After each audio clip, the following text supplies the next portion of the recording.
It didn't take long for the new chapter of Trump's political career to reignite his social media rants.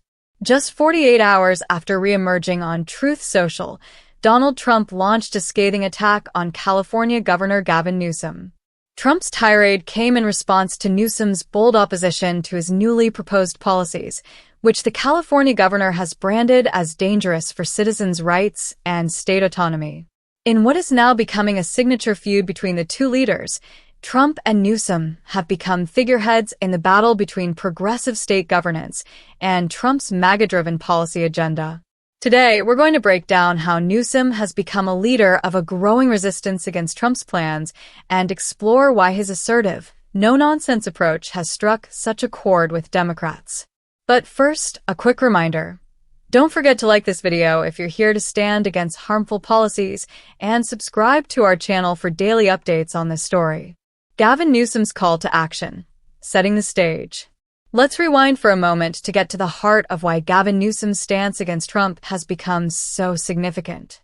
Shortly after Trump's victory was confirmed in the 2024 election, Newsom stepped up as one of the loudest voices in a movement to resist Trump's policies.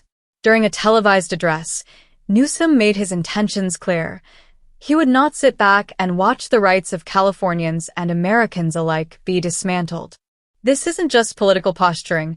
Newsom called on California lawmakers to prepare for a robust defense against anticipated federal policies, particularly around reproductive rights, environmental protections, and immigration. Trump's meltdown on Truth Social, the verbal assault. Just as Newsom's powerful words began gaining traction, Trump predictably took to Truth Social, firing back in typical Trumpian fashion. He accused Newsom of killing California, stating that the state was hemorrhaging residents because of its leadership. Trump went on to call Newsom's policies insane, particularly targeting environmental measures, water management, and state regulations that he claims are driving people and businesses away.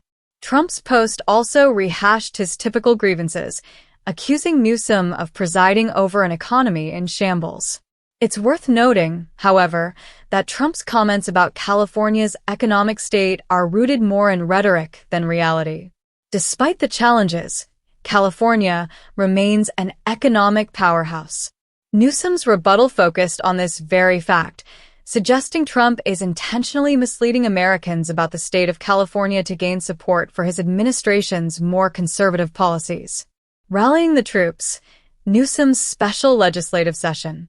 In California, Newsom's defiance isn't just a statement, it's legislative action.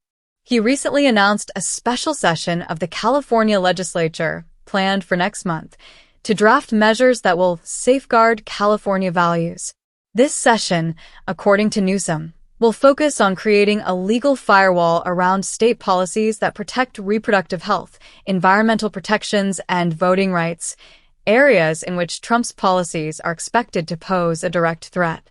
Meanwhile, other Democratic governors are following Newsom's lead.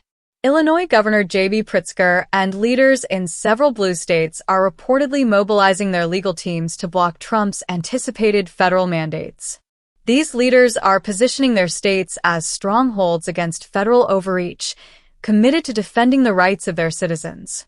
The stakes: a new era of state versus federal power. Newsom's proactive resistance against Trump is more than a political statement. It's a full-fledged battle over state and federal powers. As Newsom pointed out, many of the policies proposed by Trump's administration threaten to undermine the rights enshrined in state laws. In his address, Newsom expressed concerns that Trump's policies could dismantle the rights of Californians, from reproductive autonomy to protections for LGBTQ+ communities. These moves by Democratic governors are setting up what could be a landmark legal and ideological clash between state governments and the Trump administration. For Democrats, Newsom represents the kind of proactive, unapologetic stance they believe is necessary to push back against Trump's agenda. He's unafraid to take the fight directly to the former president, an approach that has resonated with progressives nationwide. In a recent press conference, Newsom didn't mince words, saying, "We've been here before and we're ready to fight back."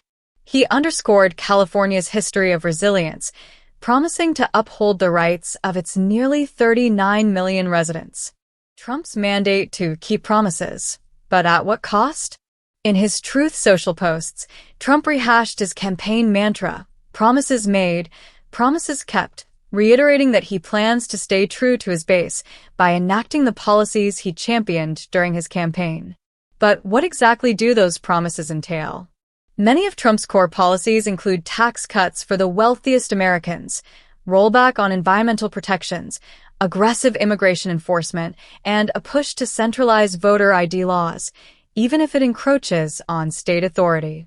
These policies are likely to lead to economic disparities, especially in states that are economically dependent on immigrant labor or that rely on progressive environmental policies. Trump's heavy-handed approach risks creating a federal overreach that could strain relationships between the federal government and blue states. As Newsom and other governors make clear, they're not willing to simply stand by and let it happen.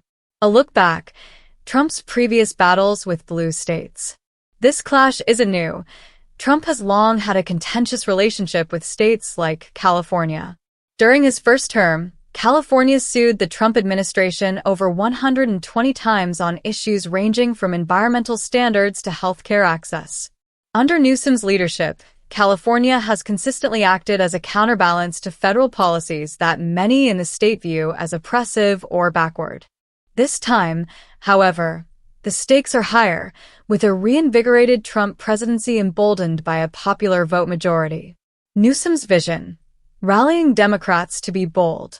Newsom's message to Democrats is clear: no more sitting back.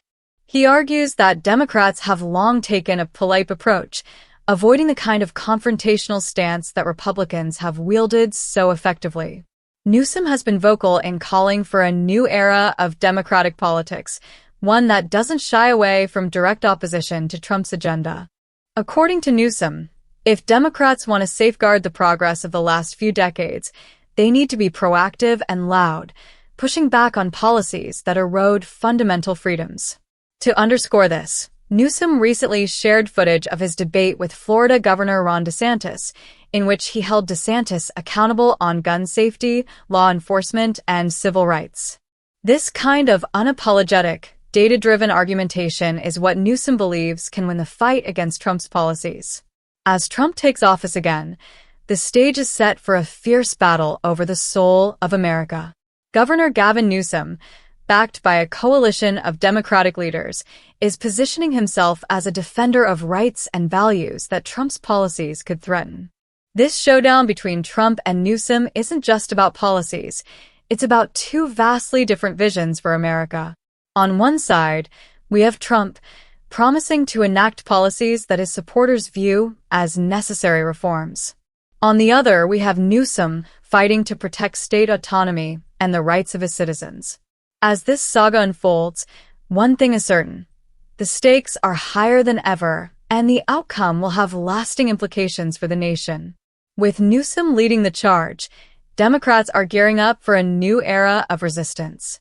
And here on this channel, we'll be following every twist and turn.